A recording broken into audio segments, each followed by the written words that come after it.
Hey there, this is David with the Paradox Engine, and today I would like to look at my Seismic Trapper that I played in the 3.17 Arc Nemesis League.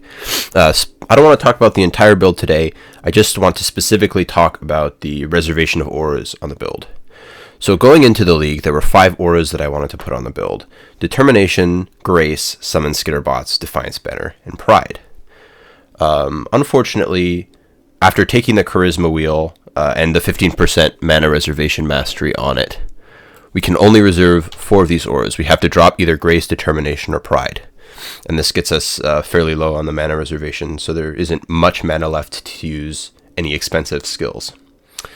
On League Start, there was a bug with Eternal Blessing support, which allowed it to support Pride without removing the rest of your reservation auras, which it's supposed to do.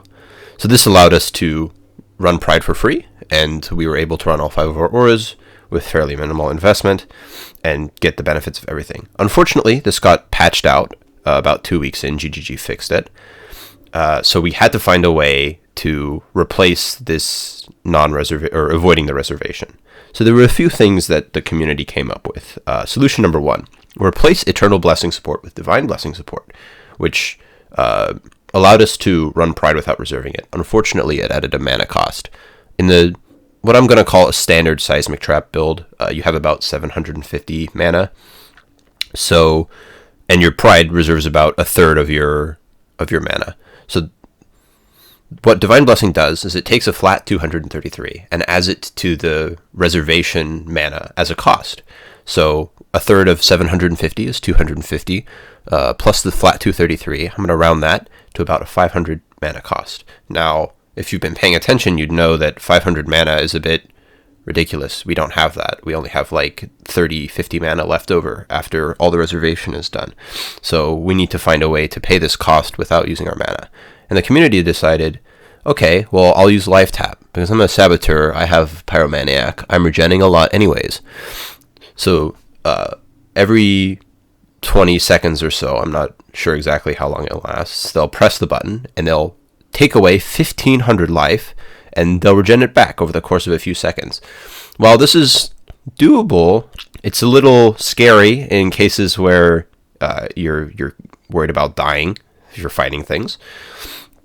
And I didn't really want to do that. Fortunately, it provides like no additional point investment, so it's very easy to do. I just did not like the way it occasionally plummeted your EHP when you had to reserve that aura. So I looked for another solution, and some members of the community did as well, and they were able to find something else. They used the Devouring Diadem, which reduces socketed gems, or it increases their mana reservation efficiency rather, so that they don't have to reserve as much mana. And they put a lot of their gems in there. And it also gives Eldritch Battery, so you can reserve all of your mana.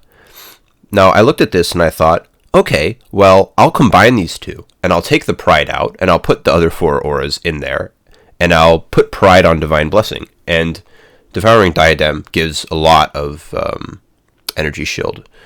After the Skin of the Lords that these builds typically use, you have something like 600 energy shield, which is enough to pay for that 500 cost. Unfortunately, you lose out on having a rare helmet, which in my case gives me a ton of life, some res, which probably can be flexed to other pieces of gear, and most importantly, a lot of armor. I didn't want to lose out on these things, so I looked at this Devouring Diadem idea, and I said, wow, this is crazy. It allows you to spec out of Charisma, and all you would have to do is take this Grace Reservation Mastery and 1-2% Drool anywhere on the tree, and you can reserve all your auras. You don't have to buy Enlightens. It's really nice. It's really good. Unfortunately, it tanks my EHP because I lose a lot of life on the helmet. I lose a lot of armor on the helmet, and I would have to re-gear in order to get my resistances capped again. And I didn't want to do that. So instead, I thought to myself, how can I use this Eldritch Battery idea without having to swap off my helmet? So I decided to go and spec into Eldritch Battery. I took this this energy shield mastery because we're using the Aziri step boot. So this mastery ends up giving us like 100 flat energy shield, which gets scaled through our Skin of the Lords and through Soul Thief and this evasion rating energy shield node to about 326. And I thought, okay, that's pretty good. Unfortunately, the mana cost is 500, and we can't pay for 500. So I had to look a little bit further. I was looking at the tree. None of the nodes on the tree particularly increased my my energy shield. Not nearly enough to pay for 500. But I did stumble across something with Militant Faith once again. There's a notable that you can get called Purpose of Power, which converts 80% of your mana to twice that much armor.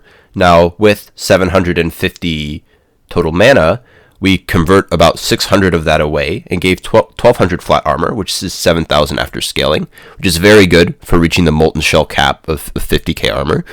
And it also reduces the portion of the mana cost for Divine Blessing support by 80%.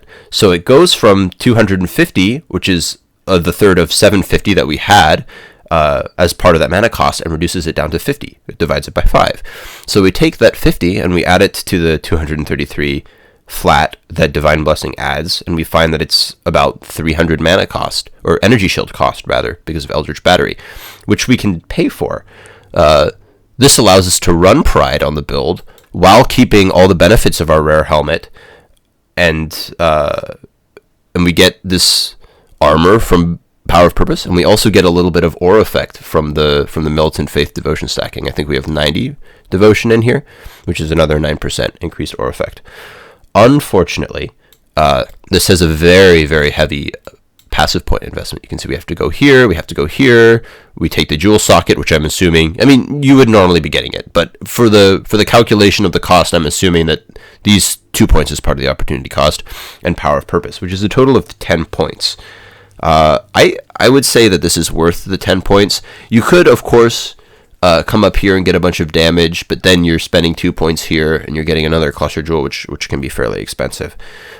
Or you could try maybe speccing into life, maybe here or here, get the mastery.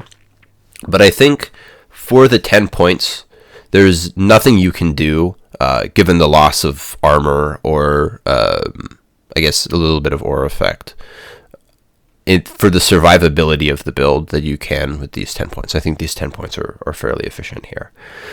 So, given the 3 solutions, I decided to go with the third one, though I can understand perhaps if you were pushing damage and you didn't care about these 2 numbers so much, you would go Devouring Diadem. You can also swap out in that setup if you do invest into either Charisma or Leadership, depending on the Reservation Mastery. You can go 15% mana reservation efficiency on here, or the increased effective auras on you here, and you can swap out Defiance Banner for something like Herald of Purity, and then you could do something stupid with like, oh, I have a Mage Blood with a bunch of Resistance Flasks, and then I can also, since I have room here, I can use Herald of Purity rings, and I can get a bunch of damage that way, but that requires a lot of investment on money and on the tree with the additional cluster jewel you would also have to buy. But if you wanted to go damage, I would probably recommend doing that. And if you wanted to not think about it at all and accept the fact that sometimes your HP goes into the dumpster, you can use Solution 1, which is just Lifetap support. But the most defensively statted spec, in my opinion, is to do this Eldritch Battery, Militant Faith, Evasion Energy Shield Mastery. Thanks for watching the video. I know this one is a lot shorter, but there was only something brief I wanted to talk about.